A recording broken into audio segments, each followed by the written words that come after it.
మోసం చేసిండో ఆయన డబుల్ స్టాండర్డ్స్ ఇప్పుడు మన మహిళల విషయంలో చూసాం. అదేవిధంగా మూడోది ఎల్ఆర్ఎస్ చూపిస్తానా. అప్పుడు ఎల్ఆర్ఎస్ మీద ఏఆర్ఎస్ ఏందో ఒక్కసారి చూద్దాం. ఏఆర్ఎస్ అంటే ఏందనుకుంటున్నారా? ఎల్ఆర్ఎస్ అయిపోయింది, ఇంక ఎంఆర్ఎస్ తెస్తాడంట. పెద్ద మంచి లేదు, పెద్ద మంచి ఎల్ఆర్ఎస్ అంటే అదే ఇంక ఎంఆర్ఎస్ కూడా తెచ్చేటట్టు ఉన్నాడు. అదేంటి అంటే మ్యారేజ్ రెగ్యులరైజేషన్ స్కీమ్ సార్.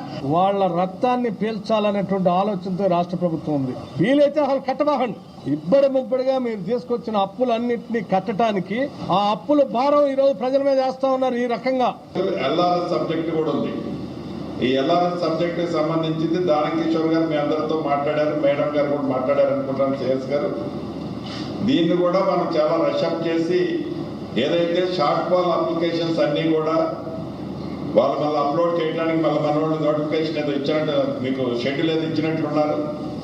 వాటిని కూడా మనం షార్ట్ అవుట్ చేయాల్సిన రెస్పాన్సిబిలిటీ ఉంది. దానికి కావాల్సిన టీములు కూడా కావాలంటే ఐడెంటిఫై చేసుకొని రిక్రూట్ చేసుకుందాం అనుకున్నాం.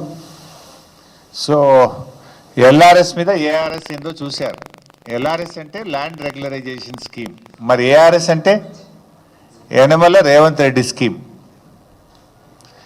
ఆ రోజు బీఆర్ఎస్ పార్టీ అధికారంలో ఉన్నప్పుడు ఎల్ఆర్ఎస్ ఉచితంగా చేయాలని, పేదల రక్తమాంసాలు పీలుస్తున్నారని, పేదలను ఉసురు పోసుకుంటున్నారని రెచ్చిపోయి మాట్లాడిండు రేవంత్ రెడ్డి గారు, బట్టి విక్రమార్క గారు, ఉత్తమ్ కుమార్ రెడ్డి గారు, కోమటిరెడ్డి గారు, సీతక్క గారు. ఇంకా అందరి వీడియోలు ఉన్నాయి, నేను టైం వేస్ట్ చేయదలుచుకోలేదు.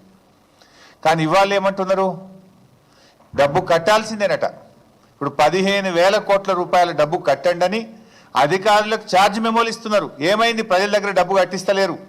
ప్రజల్ని బెదిరించండి, అవసరమైతే కడీలు వీకండి, లేఅవుట్లు కూల్చండి, ప్రజల చేత డబ్బు కట్టించండి అని చెప్పి ఇవాళ ప్రజల రక్త మాంసాలు పీల్చి ఇవాళ ఎల్ఆర్ఎస్ డబ్బులు పేద ప్రజల దగ్గర వసూలు చేస్తూ ఉన్నారు. నేను అడుగుతా ఉన్నా, ఆ రోజు ఉచితంగా చేయాలన్న మీరు ఇవాళ పేద ప్రజల రక్త మాంసాలు ఎందుకు పీలుస్తున్నారు? ఎందుకు ఎల్ఆర్ఎస్కు ప్రజలు డబ్బులు కట్టాలి? కట్టద్దు అని బట్టి విక్రమార్క మాట్లాడింది కదా, గదే మాట మేమంటున్నాం. తెలంగాణ ప్రజలారా ఎల్ఆర్ఎస్ కట్టకండి. ఆనాటి బట్టి గారి మాటని నేను ఇవాళ చెప్తా ఉన్నా. నిజంగా మీరు మనుషులైతే, మాట మీద నిలబడే తత్వం ఉంటే, పేదల మీద ప్రేమ ఉంటే ఎల్ఆర్ఎస్ను ఉచితంగా చేయాలని బీఆర్ఎస్ పార్టీ డిమాండ్ చేస్తుంది.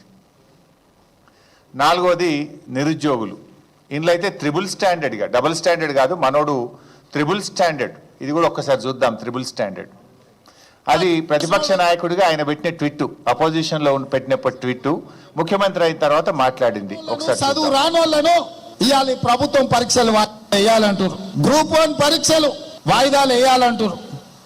నేను మా పిల్లలు కూడా పరీక్షలు కొందరు వాయిదేరు, కొందరు ముందు కోరు, కొందరు వెనుక కోరు అంటారు.